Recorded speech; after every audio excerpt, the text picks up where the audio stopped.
Hello family, good নুন। সবাই কেমন আছো? আশা করি সবাই খুব ভালো আছো। বন্ধুরা, আজকে একটা নতুন রেসিপি নিয়ে চলে আসলাম। তো আজকে কি রেসিপি রেডি করব সেটাই তোমাদের সাথে আজকে শেয়ার করব। তো ব্লগসটা শুরুতেই দেখেছো, মানে যে মাছগুলো তোমাদেরকে দেখিয়েছি, কে কে এই মাছগুলোকে চেনো বা কারা কারা এই মাছগুলো খাও অবশ্যই কমেন্ট করে জানিও। তো বন্ধুরা, আজকে আমি রাঁধতে চলেছি আমোদি মাছের কড়াই পাতুরি। তো এখানে দেখো আমোদি মাছগুলো আমি নিয়ে নিয়েছি, আর আমোদি মাছগুলো খুব ভালো করে ফ্রেশ করে ধুয়ে নিয়েছি। আর আমোদি মাছ কিন্তু খুব ভালো করে ধুয়ে নিতে হয়, কারণ আমোদি মাছ কাটার পর যত ধোয়া যায় না, একটা মানে ঘোলাটে জল বেরোয়। তাই আমোদি মাছগুলো বেশ কয়েকবার জল দিয়ে ভালো করে ধুয়ে নিতে হবে। তো এখানে আমোদি মাছগুলো ভালো করে ধুয়ে নিয়েছি, আর এখানে দেখো টমেটো কুচি, পেঁয়াজ কুচি, লঙ্কার গুঁড়ো, হলুদ গুঁড়ো, জিরার গুঁড়ো, ধনেপাতা কুচি, যা যা দরকার নিয়ে নিলাম।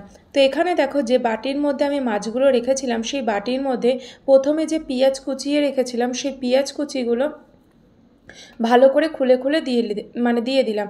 মানে পেঁয়াজগুলো যখন কাটা হয় তখন হয়তো জোড়া থাকে, তাই পেঁয়াজগুলো একটু খুলে খুলে দিতে হবে। তো পেঁয়াজগুলো ওখানে খুলে দিলাম, আর তারপরে এর মধ্যে দিলাম কাঁচা লঙ্কা কুচি। তো যে যেমন ঝাল খেতে পছন্দ করো ঠিক তেমনভাবেই তোমরা ঝালটা অ্যাড করবে।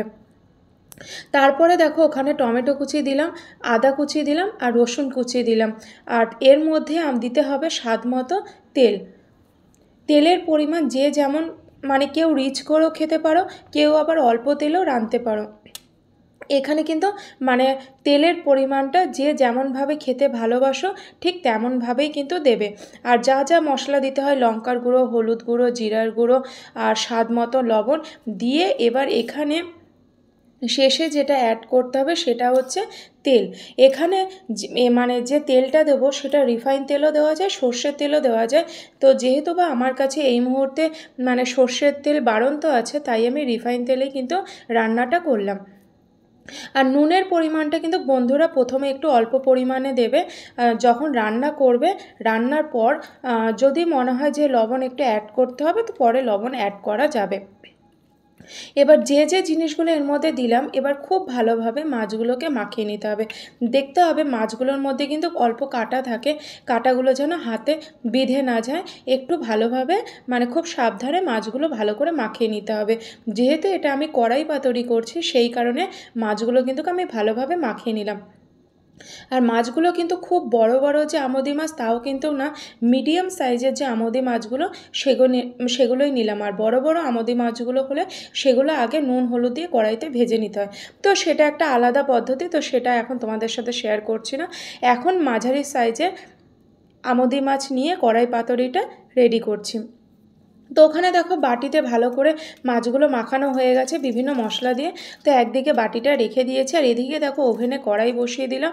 আর এখানে দেখো কড়াইয়ের মধ্যে আমি প্রথমে দেখে নিলাম কড়াইটা ভালোভাবে গরম হয়েছে কিনা, কারণ বন্ধুরা এই রান্নাটা করতে গেলে না কড়াইটা একটু ভালোভাবে মানে খুব ভালোভাবে একটু তাপিয়ে নিতে হবে, যাতে মাছগুলো কড়াইয়ের মানে তেল দেওয়ার পর মাছগুলো যাতে লেগে না যায় কড়াইতে।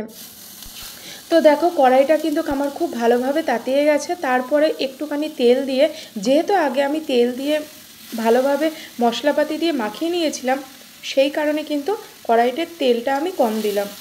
পরে তেলের দরকার পড়লে তেল অ্যাড করা যাবে। তো এখানে দেখো জিনিসটা দেখতে হয়তো তোমাদের ফ্যাকাশে মনে হতেই পারে, কারণ বন্ধুরা আমি কিন্তু খুব একটা বেশি রিচ করে করিনি, খুব হালকাভাবে করেছি। কারণ এইভাবে তোমরা একবার খেয়ে দেখবে বন্ধুরা, ভীষণ টেস্ট হয়, খুব ভালো লাগে খেতে। আর মশলাপাতি দিয়ে মেখে ঝুঁকে যদি বসানো যায় না, এটাকেই কড়াই পাতুরি বলে। দারুণ ভালো লাগে, খুব টেস্টি হয়। আর মাছ ভেজে যেটা রান্না করা হয় আমোদি মাছ, সেটা আবার অন্য একটা প্রসেস। তো এখানে দেখো আমার খুব ভালোভাবে মানে যখন আমি আমোদি মাছগুলো দিলাম, তো এক পিঠ ভাজা হয়ে গেছে। হালকাভাবে খুন্তি দিয়ে মানে মাছগুলোকে একটু উল্টে দিতে হবে। তো মাছগুলোকে উল্টে দিয়েছি, আর খুব বেশি কিন্তু খুন্তি দিয়ে নাড়াচাড়া করবে না, যেহেতু আমোদি মাছগুলো খুব সফট হয়, তাই মাছগুলো ভেঙে যেতে পারে। তো এখানে দেখো আমার মাছগুলো কিন্তু ভাঙেনি বন্ধুরা। আর আমোদি মাছের মাথাতে কিন্তু পাথর থাকে, তাই বলে দিচ্ছি আমোদি মাছ যখন রান্না করবে আমি কিন্তু মাথাটা ফেলে দিই। আবার অনেক সময় মাথাটা রাখি, মানে মাথাটা খেতে খুব ভালো লাগে চুষে খেতে, সেই কারণে আমি মাথাটা রেখে দিই। তো যাই হোক, আজকে কিন্তু আমি আমোদি মাছের মাথাগুলো ফেলে দিয়েছি। তো দেখো এখানে আমার পুরো রান্নাটা কমপ্লিট হয়ে গেছে। অল্প একটু যে মশলা ধোয়া জলটা ছিল সেই অল্প একটু জল দিয়ে ভালো করে কিন্তু মানে অল্প একটু জল দিয়ে ফুটিয়ে নিতে হয়। ফুটিয়ে নেওয়ার পর বয়েল হয়ে যাওয়ার পর বেশি জল দেবে না, তাহলে ঘ্যাটা ঘ্যাটা হয়ে যাবে। অল্প পরিমাণ জল দিয়ে দেখো আমার ওইটা রান্না করা হয়ে গেছে। একদম শুকনো শুকনো করে রান্না করেছি আর নামাবার আগে ধনেপাতা দিয়েছি। তো এবারে দেখো কড়াইতে যে রান্নাটা করেছি দেখেই তোমরা বুঝতে পারছো একদম কিন্তু শুকনো করে রান্না করেছি।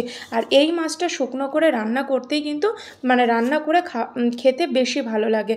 আর এই মাছের সাথে আর তোমরা যদি একটু মুসুর ডাল পাতলা করে করে খাও ভাত দিয়ে, আমি বলছি তোমাদের জাস্ট অসাধারণ লাগবে, খুব ভালো লাগবে।